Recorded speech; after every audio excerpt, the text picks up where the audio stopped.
পুলিশি বাধা উপেক্ষা করে কোটা বাতিলের দাবিতে শাহবাগ থেকে বাংলা মোটর হয়ে কাউরান বাজার ফার্মগেটে অবস্থান সাধারণ শিক্ষার্থীদের।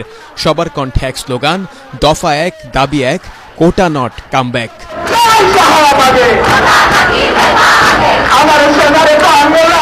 এর আগে দুপুর ৩টায় একে একে শাহবাগে অবস্থান নেয় আন্দোলনকারীরা।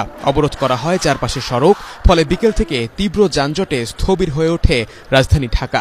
বিশেষ করে ভোগান্তিতে পড়েন বয়োবৃদ্ধরা। ৩ ঘন্টা এই গাড়িতে বসা, যেহেতু আমার সাথে একজন পেশেন্ট আছে, রুগী, চোখের সমস্যা, যাকে নিয়ে আর হাঁটাও সম্ভব না। হার্টের প্রবলেম আর ডায়াবেটিক্স আছে, তো আমরা গ্রিন লাইফে অ্যাপয়েন্টমেন্ট দিছি।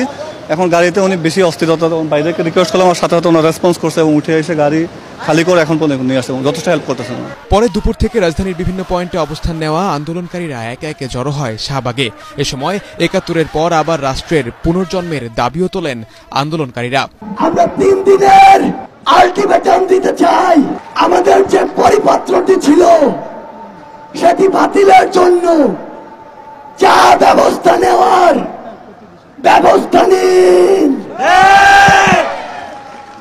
এরপর আমাদের এক দফা দাবি আপনাদের মেনে নিতেই হবে। আমরা ছাত্র সমাজ ঘোষণা করতে চাই, আমরা টেবিলে ফিরতে চাই, আমরা রাস্তায় থাকতে চাই না। কিন্তু আপনারা যদি আমাদেরকে রাস্তায় থাকতে বাধ্য করেন, ছাত্রদের যে কোনো ক্ষয়ক্ষতির দায়ভার আপনাদেরকে নিতে হবে।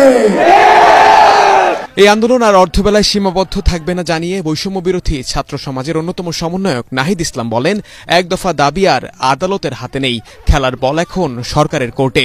আমরা অর্ধবেলা ধরে ব্লকেট করছি, আমরা এই অর্ধবেলায় কিন্তু থেমে থাকবো না। আমরা একটি সর্বাত্মক ব্লকেটের পরিকল্পনা করছি এবং এজন্য আমরা আগামীকাল সারা দেশে, সারা ঢাকা শহরে আমাদের যত শিক্ষার্থী প্রতিনিধি রয়েছে তাদের সাথে সমন্বয় করব, গণসংযোগ করে আমরা বুধবার কঠোর কর্মসূচি দিব। এ সময় আন্দোলনে কোনো শিক্ষার্থীদের ক্ষয়ক্ষতির দায়ভার সরকারকে নিতে হবে বলে জানায় আন্দোলনকারীরা।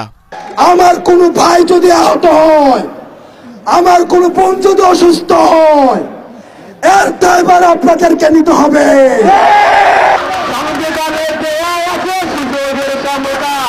আসহারুল হক মুহাজির, এটিএন বাংলা, ঢাকা।